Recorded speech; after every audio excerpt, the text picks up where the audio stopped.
Hello YouTube, this is a video I'm making for some of my friends who cannot figure out how to get large SSTOs to space. I figure it might help some other people because it took me a very long time to get an SSTO that was, I'd say, bigger than like 15 tons into orbit and back reliably. So this is the first design I think I ever made that was able to transport both crew and cargo up to low Kerbin orbit and back again without refueling. This one can carry 2 crew. I think we have a pilot and a scientist, which currently my station does not have a scientist.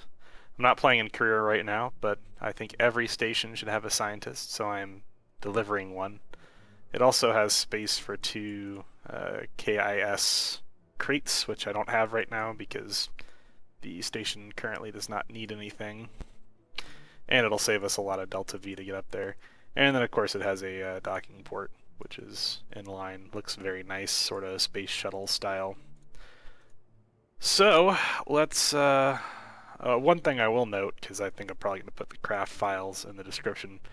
In order for this thing to work, you don't need to fill the wing tanks all the way. In fact, 450 is probably a bit much, but it's been a while since I've flown it. I think that's about where it needs to be. We'll find out. The engines use liquid fuel when they're in air breathing mode. They use both liquid fuel and oxidizer when they are in closed cycle mode. So once you get into space, you're going to be consuming both. So we have more liquid fuel than we have oxidizer, but the question is always, how much do you take? I have another SSTO I use more often. I sort of, wrote a little script to help me calculate how much fuel I need to bring, but it's never that precise, and, it's Kerbal Space Program, so we're just going to wing it. So, here we are sitting on the runway. I'm going to go ahead and put the brakes on. You'll notice this thing has a lot of air brakes. Those will come in handy much later. So a couple things to talk about first is just flying space planes in general, in case it's a new topic to you. The gauge you're probably going to want to pay some attention to is up here, the atmosphere gauge. There's basically 3 zones of the atmosphere, each one less dense than the last, until you finally get into space where there is effectively no atmosphere. In real life, the fall off is much more gradual and much less pronounced, but in Kerbal it's very dramatic since the atmosphere is a lot thinner than it is in real life. Basically, the light blue part, your goal is to get out of as quickly as possible. That generally involves climbing straight up, down towards the Earth where there's a lot of air, there's a lot of oxygen to mix with fuel and burn, which means you can get a lot more thrust out of your engines. There's also a lot more air particles to, flow over your wings, which give you lift. But there's also more air particles you have to push past. So, airplanes are generally more efficient up at higher altitudes, especially when you're talking about, turbofan engines or, mystical dual mode Rapier engines. Once you get past the light blue part, you're going to get to this sort of regular blue part. That is where you're going to want to build up momentum. And what we're going to do is we're basically going to build up momentum so that we're going, a kilometer and a half a second. And then we kind of want to just pitch up and ramp out of the rest of the atmosphere. Once we get to probably like 23,000 feet, our engines are no longer going to have enough oxygen to burn in air breathing mode. So at some point we're going to have to switch them to closed cycle mode. And at that point we just kind of hope that we have enough momentum to sort of use the atmosphere like a ramp to get up into space where we can burn more efficiently. So we'll see how we do. This might take me more than one try, but we'll see if we can get it. I have some action groups set up. I have an action group to change the mode of the engines, so we want those in air breathing mode to start off with.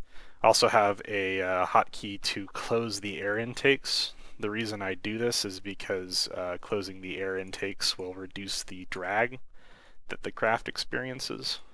So once I get up to the altitude where my engines start performing not so well, I'm going to switch those both of those things over pretty quickly. And you can pull up your engines and like watch the thrust decrease to determine when to put them in closed cycle mode. I usually just listen for the change in pitch. It's really obvious. You'll see it. So we're going to go ahead and take off here.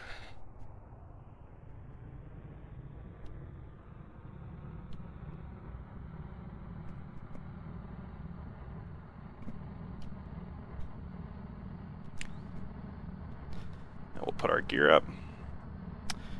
And then I usually do however aggressive of a climb I can manage in the craft I'm in.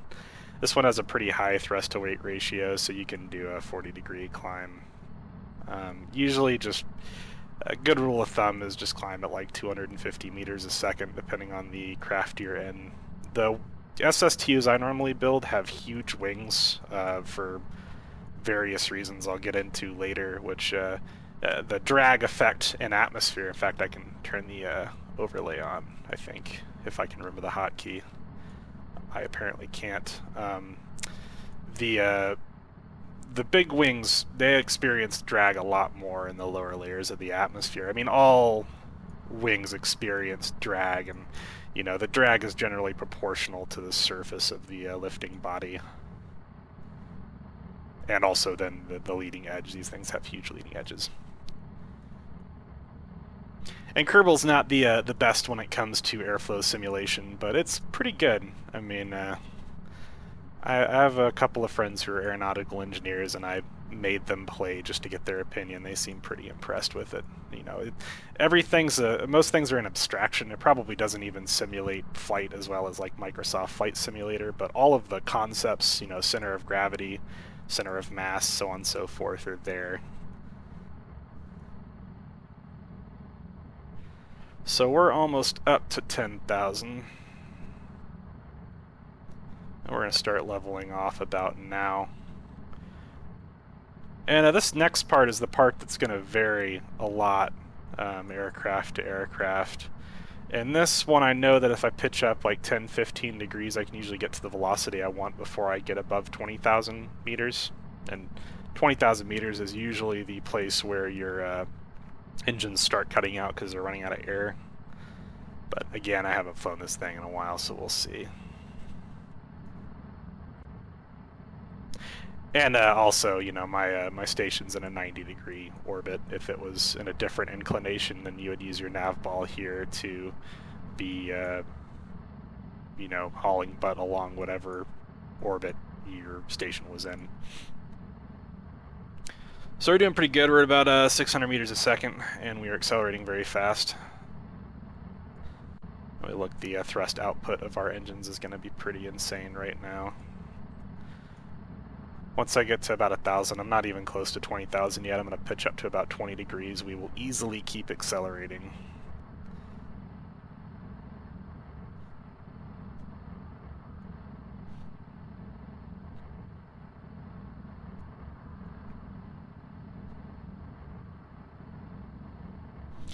And on this ship, the front part of the aircraft will start overheating at about like 1,300 meters a second, I think. So I'm trying to not get that fast. The speed I'm going right now should be more than sufficient. Our engines are going to cut out here pretty quick anyways. Alright, there we go. I heard the change in pitch. I'm going to pitch up to 40 degrees, and now I'm watching my apoapsis right here. I want to get that to somewhere between 80 and 85. Technically, the edge of the atmosphere in Kerbal is 70, but if your apoapsis is like 72 kilometers, you're not going to be out of the atmosphere long enough to complete your circularization burn, so we don't want that, obviously. So I'm gonna shoot for 85. Alright, engine off. Now we want to immediately put our nose on prograde, which is going to allow us to glide through the remainder of the atmosphere as efficiently as possible. Our apoapsis is about 85, and we are pretty much out of the atmosphere. We've got 1,200 meters a second at delta V left. That should be plenty to do what we want to do. So now we need to circularize.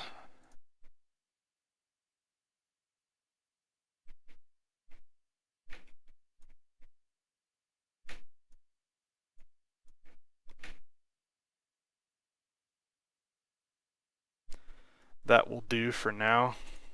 I'm going to go ahead and just let MechJeb do this so I can talk.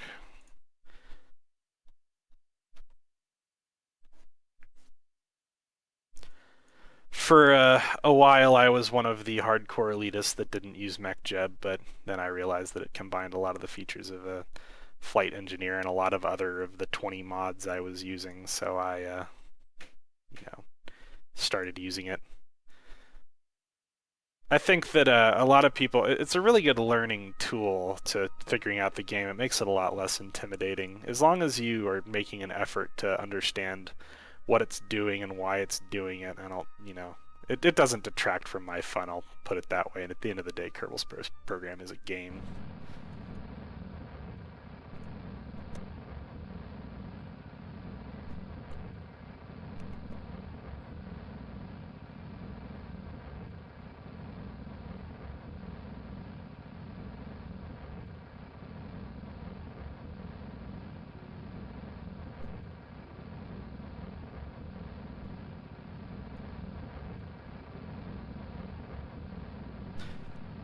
I love that one of the MFCDs in this cockpit is crashed. And look, here's an SSTO ascent profile. I wish that would show what you just did, but I'm pretty sure that's just a static image. You are way too excited, sir. Close your darn mouth. Dear Lord. Alright, that's disturbing. Can't stay in there anymore. So we have circularized. We got a somewhat circular orbit. It's enough for what we're doing anyways. So now it's time to get to the station.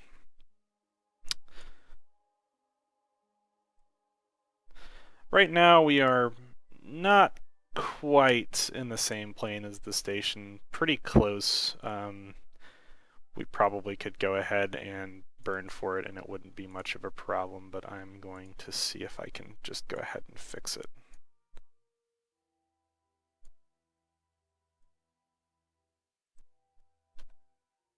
Alright, so, and for small burns like this that don't take a long time, what I will often do is just allow the burn to be done on the monopropellant, because this, most of my SSTOs have a lot of monopropellant. We have 490 monopropellant. We're not going to use that much for docking, so I'll use it for smaller orbital maneuvers just to conserve fuel. So go ahead and tell MechJeb to perform this maneuver.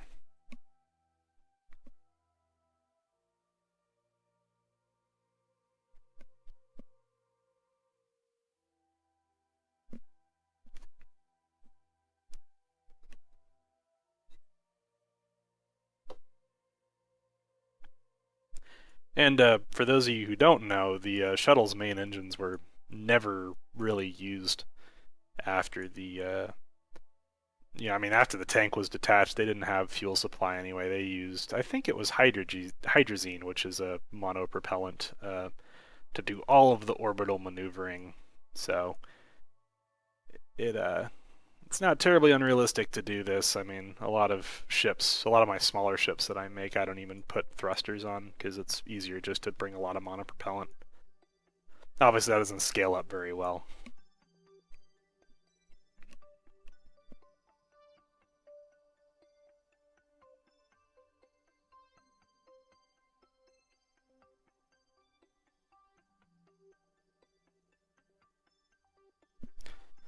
So there we go. We're going to be about a 20-second burn, which, I mean, you can see why I only use this for shorter burns. When you come up on like 100-meter-second burns, it not so much fun. Those take a couple of minutes.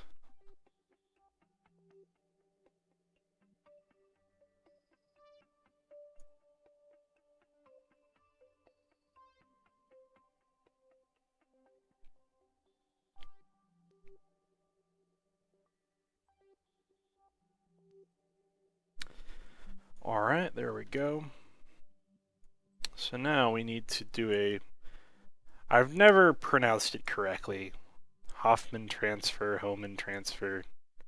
I think it's Hohmann. I don't think that there is a, let's see.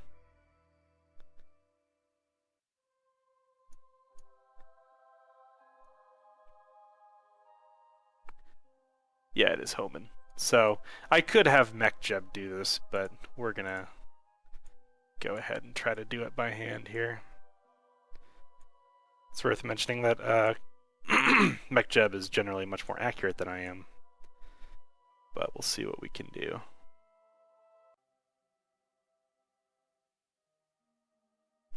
Okay, so after much ado, we finally are close enough that we have an intersection. In this case, it's a bit far from my liking, 6 kilometers. Let's see how much we can get it down. One of the features I like about MechJeb is there's this maneuver node editor, I think. Yeah. And we can really get in here and like super fine-tune things.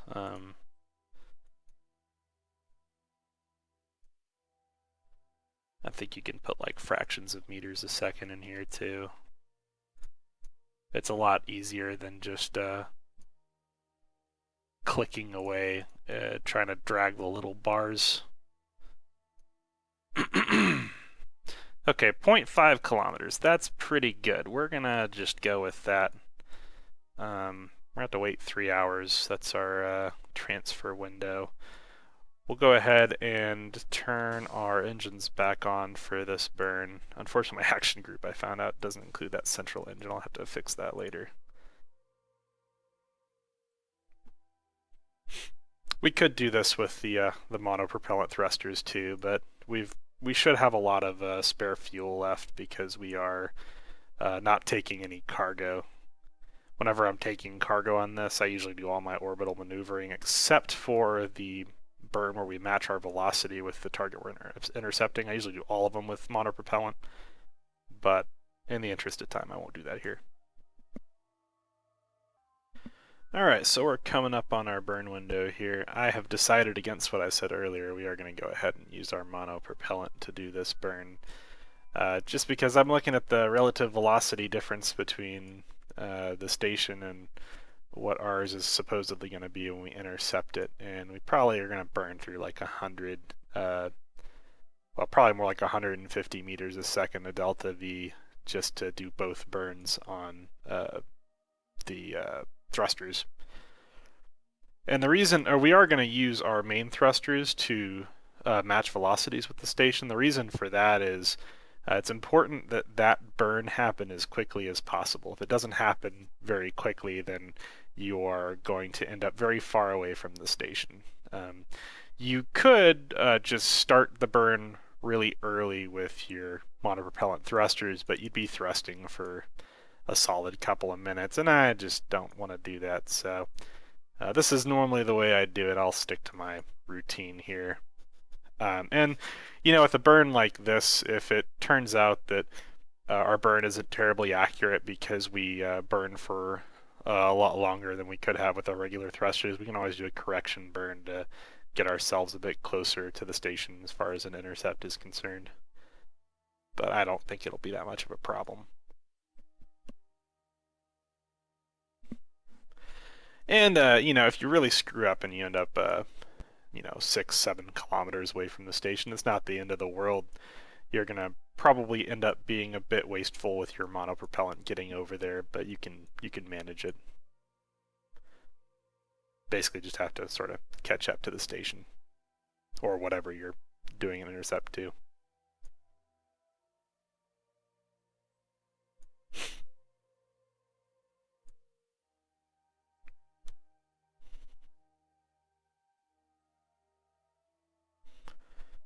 Now the thing that is interesting the way I worked out about this is this will actually be the second intercept we have with the station.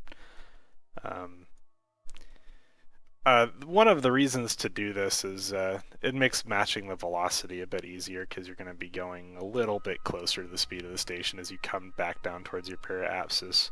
Really, I should have tried to get my apoapsis right on top of the station, but when you're at 80 kilometers and you're trying to do a transfer to something at 150 kilometers, it can be a bit touchy. So, okay, well, we got a 10 kilometer separation. We'll have to do a correction burn, but that's not the worst thing in the world. I'm going to go ahead and time accelerate till I get about 90 degrees away from the intersection. And then we'll go ahead and plan a maneuver here to correct that. Let's see, it's been a while since I've looked into the symbology of what those two mean. I think the bottom one is where we'll be and the top one is where it will be. So there's 500 meters separation, 8.4 meters per second worth of delta V we're going to spin on this maneuver. That's not that bad.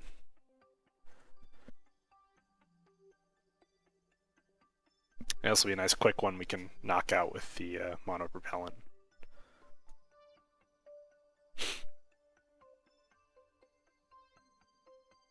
We'll have to be a little conservative with the monopropellant we use for docking, but once we get to the station, it has a large amount of monopropellant on board, and really we're probably not even going to use it because once we detach from the station and boost away from it a bit, we're not going to need monopropellant for the rest of the flight, more or less. We'll need a little bit to control our attitude on re-entry, but it's you can do without in this plane. It's pretty stable on re-entry.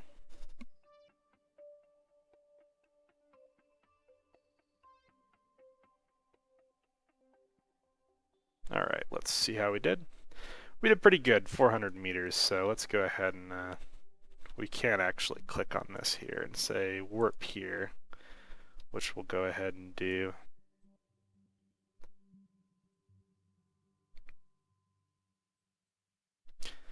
Alright, so our station's pretty close right now. Where is it?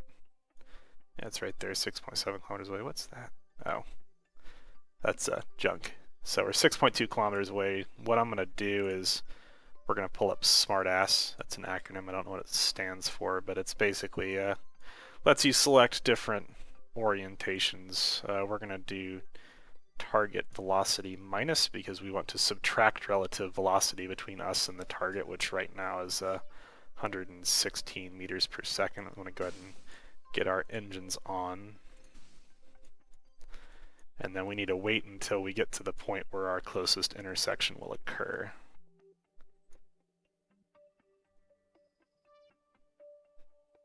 Ooh, a little lag there.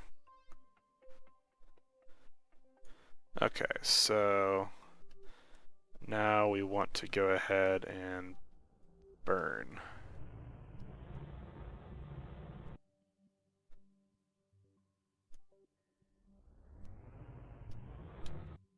Ooh. Fortunately, it's not getting me right on the oh, you know what I did? I'm not very smart. I had it on target minus instead of relative velocity minus, so I just wasted a good bit of fuel there. Let's go ahead and correct that. Come on. Any day now.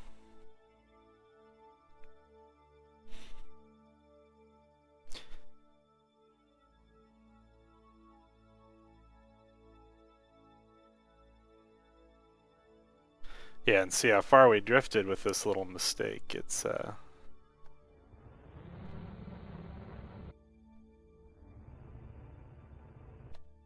so at this point we've matched velocities. We're actually traveling towards it a bit, which is fine because that's what we want to do.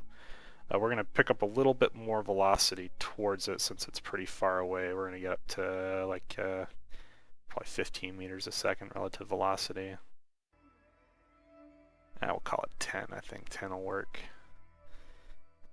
And this little yellow thing on here is the absolute velocity indicator. It tells you where your ship is going. We want to center this over the target, which means that we'll be heading directly for the target. So I'm just using my RCS keys to get us headed straight towards it. And since we're not going the exact same speed with the target right now, we're not in the same orbit, which means as I time accelerate, this is going to shift, and it's going to shift pretty drastically. So we're going to have to repeat this process a couple of times just to get close enough. And if I hadn't screwed up and made this mistake, then we obviously wouldn't be in this boat, but we did, so we're going to deal with it. And I'm having to waste a lot of monopropellant here. So let's see. Ooh.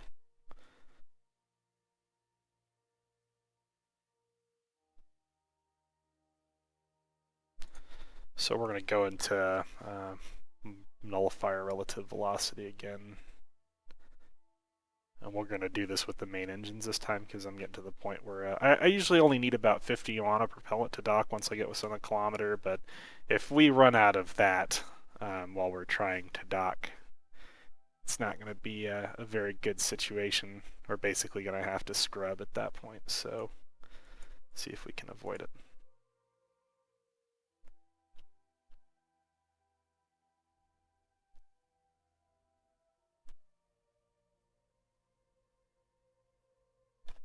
Alright, so that was alright. Now we're going to line ourselves back towards the station. We'll give a little squirt of thruster straight towards it.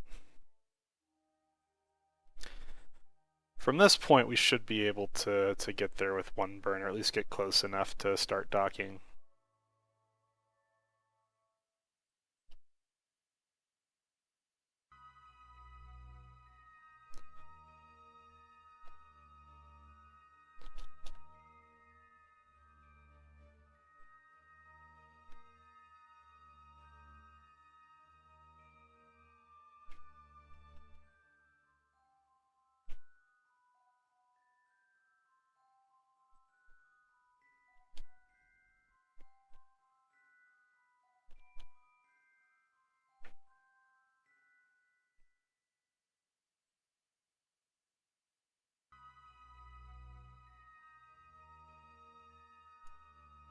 Then we're going to have to nullify our velocity again. Hopefully it'll be a lot closer this time.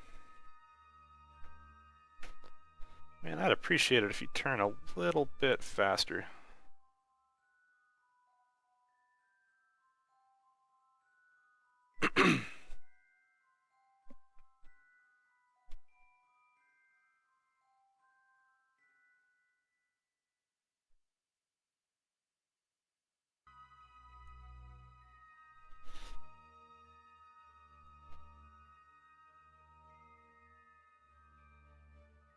Alright, this should be pretty doable.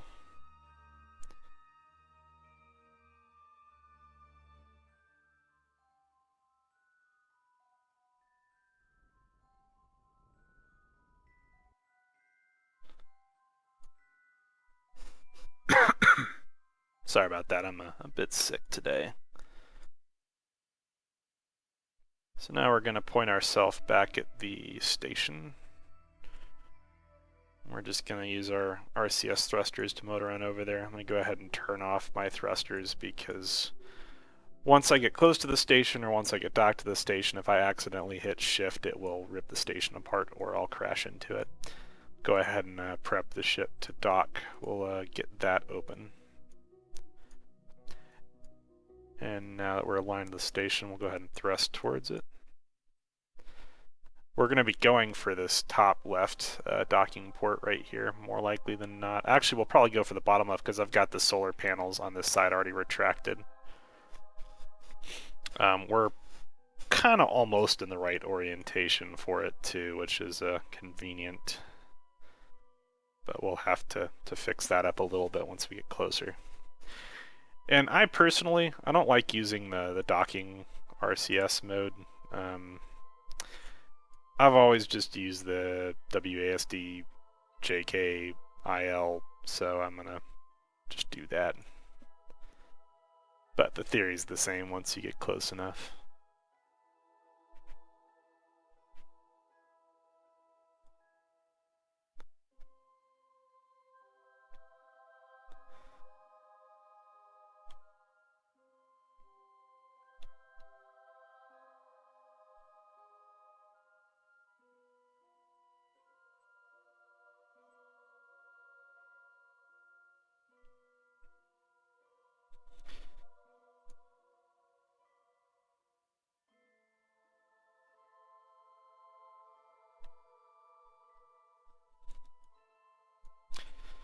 So now I'm going to hit this relative velocity plus, and I'm going to use reverse thrust, which is basically the same thing as pointing it at minus and using my thrusters. I want to basically stop all relative motion to the station so that I can orient myself to dock. And we're about almost there. There we go.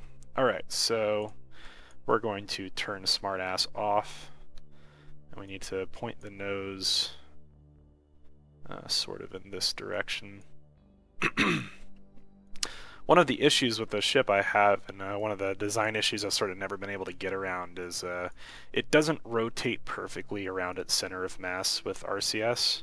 I've gotten it pretty close, but it's not 100%. So as we're rotating here and getting ourselves aligned with the docking port, we are going to be drifting around a bit. That's okay. And basically all I'm trying to do here is I just want to fix one axis at a time. So I've got, you know, 2 axes fixed right now, and then I'm going to go ahead and rotate my nose down. Go ahead and select the target we want so it'll show up on our nav ball once we get closer for the last step. Alright. Now we need to move back a bit because we've started drifting this way, as I've said, with the problems inherent.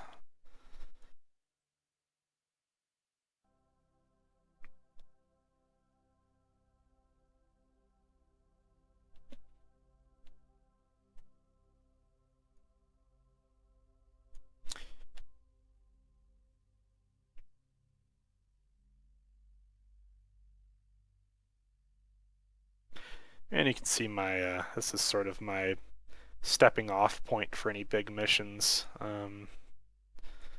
I've got a similar one in my career mode save that I use whenever I need to send manned missions to any of the other planets. It's nice to, I can get a ship with some Nerva engines and dock it to this thing, and it's got enough fuel to go pretty much anywhere at that point. And I've got a pretty efficient means of getting a big orange tank into orbit with pretty much all of its fuel, so that's nice too. It's been a pretty big help.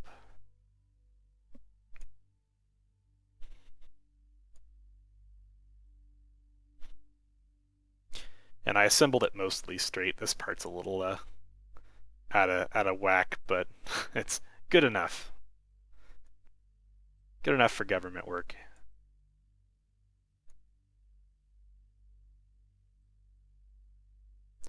So according to my eyeball, we're pretty close. What we're going to do now is we're going to switch our control from you know, headed this way to now the when the craft goes up, it'll be considered forward, and then we're basically trying to align with this this part right here is now the target on our nav ball, and we just want to get the absolute velocity indicator centered over the new target, which means that we're headed straight towards the docking port. We've got a bit of an orientation problem, but we can deal with that as we get closer.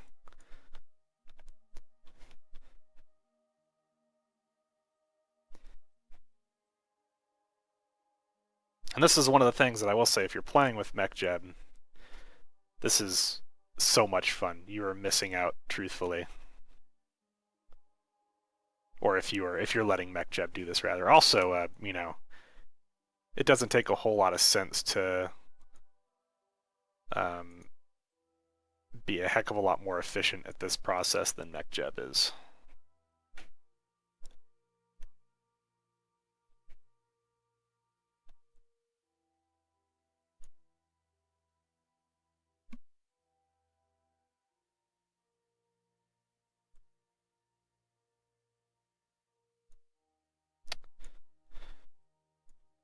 And there are mods that make this easier, but I've never had much trouble just eyeballing it.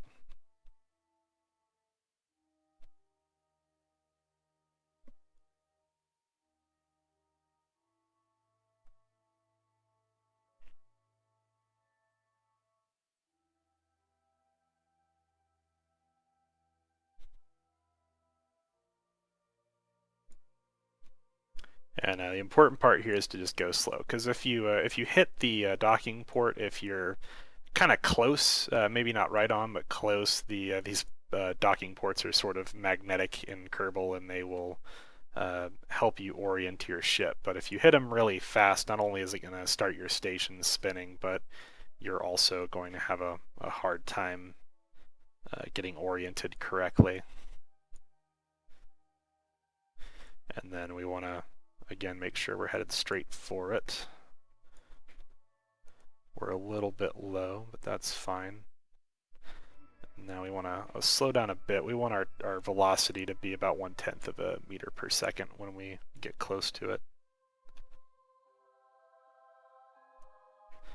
And then we're going to give a good squirt of backwards RCS thrust there, and we're backed. So that's that. Let's go ahead and get our crew transfer done.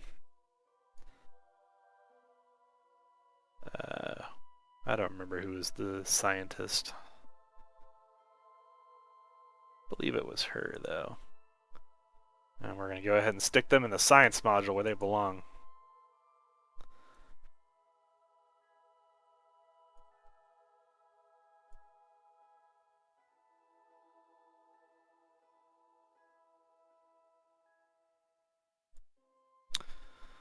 So one thing I am going to do here is I'm going to transfer just a little bit of fuel. I think that we've got enough, but I'm barely even going to take a sip out of this right here. And one thing you can do in Kerbal that a lot of people don't know is if you select multiple fuel tanks, if you click out on one of them, it will fill up all of the others proportionally. So that should be good. Oops, that should be good. And, you know, obviously once we get back in the atmosphere, we're going to be using liquid fuel again, so it's important to make sure that we, if we don't get our re-entry just right, we got a little bit of fuel so that we can cruise on over to the Kerbal Space Program Center. So, with all that being done, we can go ahead and make sure that we're controlling the SSTO and not the station. We can hit undock right here. And then we just get ourselves away from here.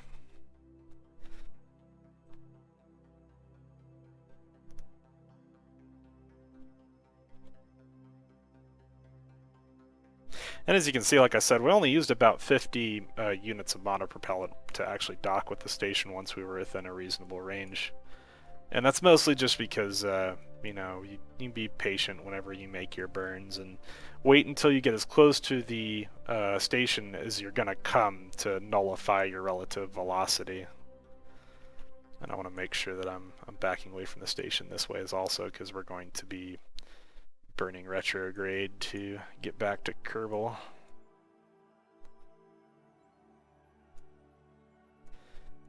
Our wonderful pale blue and green marble.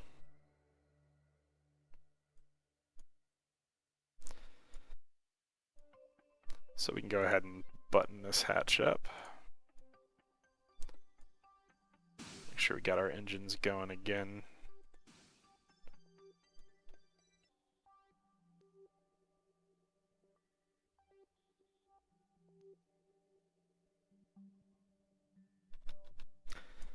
Alright, so now we need to make our re-entry burn. We're probably not going to have enough oxidizer to make the burn completely, but we'll see. I usually start it a little less than 90 degrees away from KSC if you sort of draw a line, you know, to the center of the planet and back out again. And bear in mind that two things are going to conspire against you to make planning this maneuver a bit difficult. One, the planet is rotating in this direction, which means the line is going to move this way. And then also, as you re-enter the atmosphere, this line assumes that your velocity remains constant. But you know, unless you want to vaporize, you're obviously going to be decelerating. So this line is going to shift quite a bit back to the left, and we're just kind of eyeballing it, hoping that it will hit that little spot right there where KSC is. So we've got 150 meters a second of fuel left. We're going to have to hope for the best here. We will have liquid fuel for using our normal air breathing engines once we're in the atmosphere, but this is about all the burn we're going to get. We can use our monopropellant thrusters a little bit, but I don't want to. I want to keep some of their fuel available for orienting ourselves on re-entry. And yeah, at this point we're just kind of winging it. We'll see what happens. True Kerbal operation right here. So we'll get our burn set up.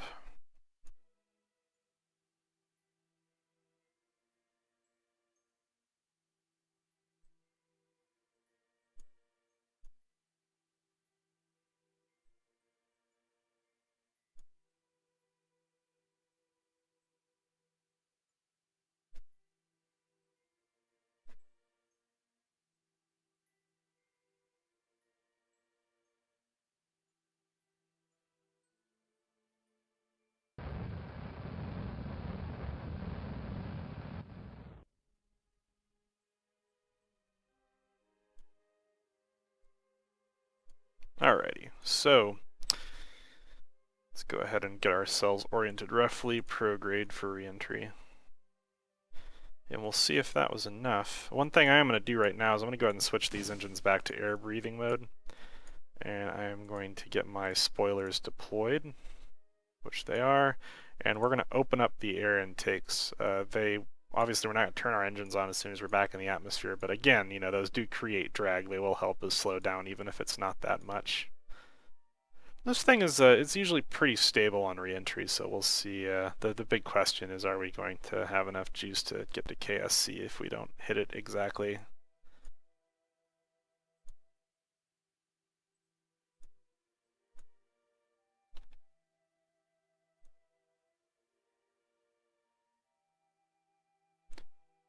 We'll see what fate Dunlock endures. Alright, so we want to get back down to prograde. We'll go ahead and turn Smartatus off. We don't want to... I mean, you can with this design, you can pretty much point your plane directly on prograde on re-entry. And it'll slow... The air brakes are huge. They'll slow you down enough that you're not really in danger of overheating. But you just kind of got to watch your temperature gauges over here. And if things start getting too hot, just pull back a bit. That'll turn these wings into... giant air brakes as well.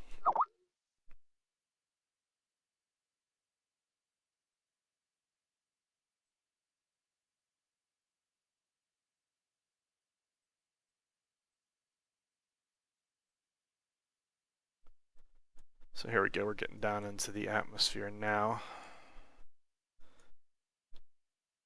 I'm actually gonna pop these back in because I'm a little worried now about actually hitting the space center. So we're just gonna pull back really aggressively here and hope we'll kind of skip across the top of the atmosphere a bit.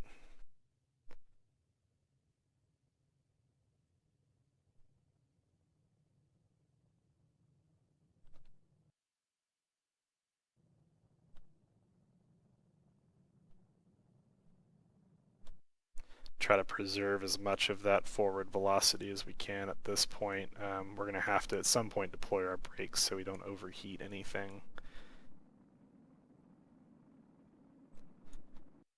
But I'm not sure how much fuel I've got. I don't know how long we can cruise on it till we can get there. So we've already got some heat going on there. I'm going to go ahead and pop the brakes out.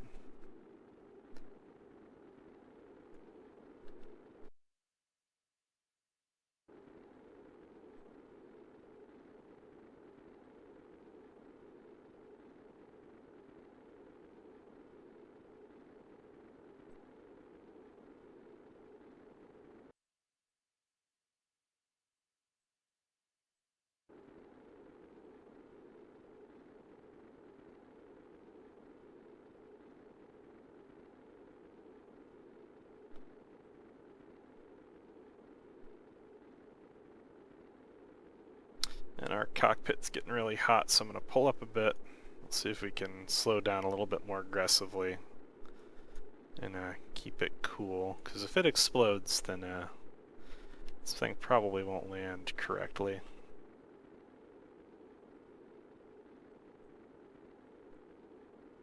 And there, the mountain range right before the KSC, that's a good sign. Still a little worried about gas, but we'll see what we can do about that.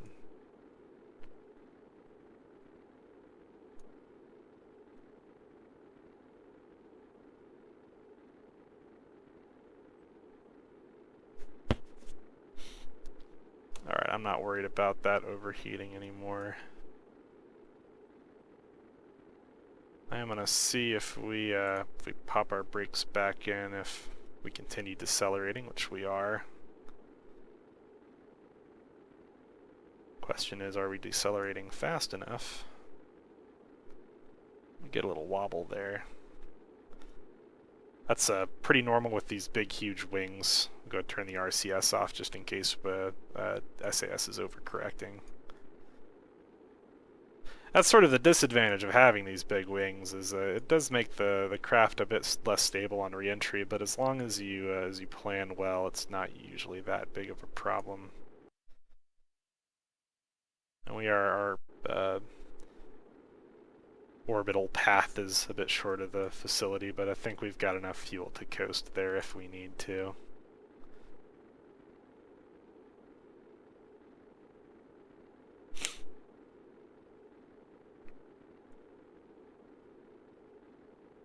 Ooh, that's getting a little scary. We need to slow down very quickly. I get the feeling that is about to explode. Ah, no, we caught it in time. You gotta really pay attention to heat in this game. It used to not be a problem at all. Now it's a big deal, and this thing can, again, be a bit unruly with its tendency to roll quite a bit in both directions on re-entry.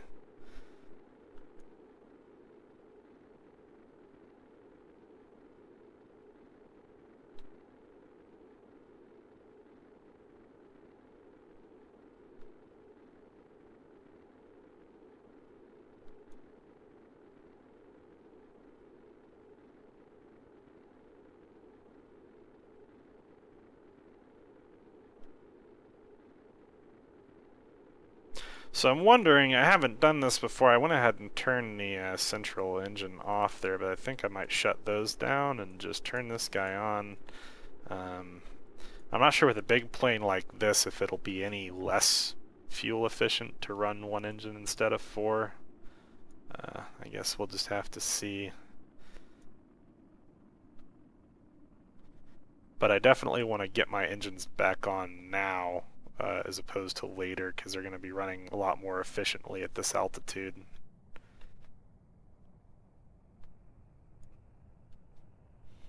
We'll see if this one engine is enough to make our approach on or not.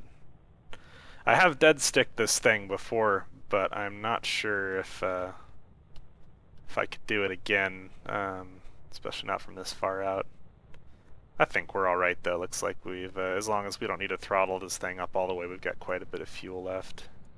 And we've got a fair bit of altitude to play with, not as much as I'd like, but enough for sure. One of the handier features of MechJeb is this, we can do this KSC navball guidance, which this basically does is it draws a line extending out from the runway towards us on runway heading at, in this case, 3 degrees. And if we put our velocity indicator over that ball, then we're on a 3-degree glide slope back towards KSC, which is pretty handy.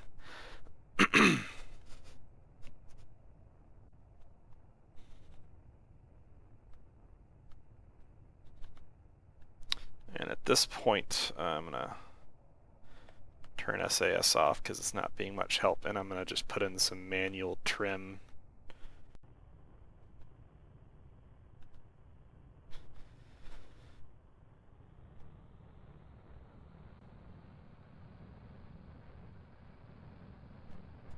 So apparently I can run this engine for about 6 minutes, and I am now picking up.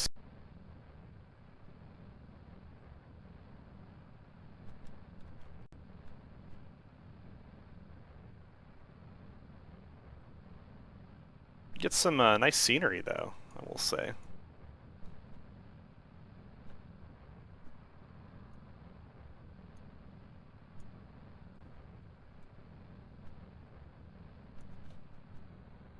I'm gonna have to go ahead and turn these 4 engines back on. I'll leave that one on too. Hopefully at a lower.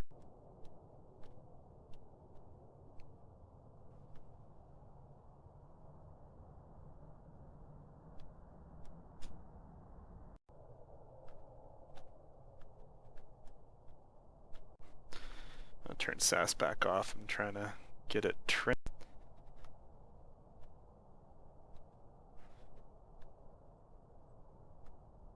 Miles out now. We'll go ahead and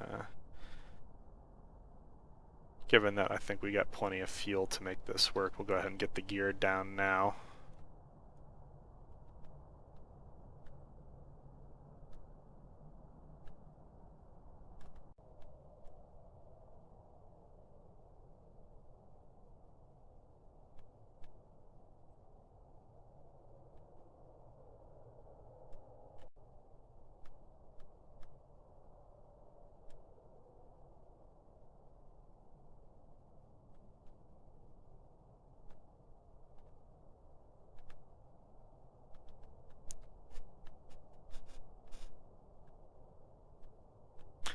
And I can actually make these control surfaces here function as flaps if I need to, but unless I'm bringing back a bunch of cargo, it's really truly not necessary.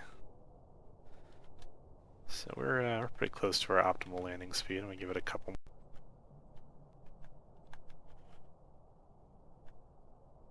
And we'll go ahead and cut the throttle now.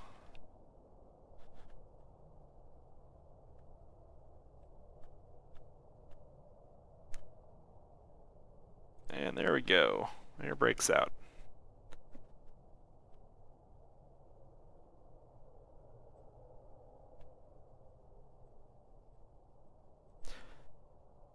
So that is how to do big SSTOs in Kerbal Space Program.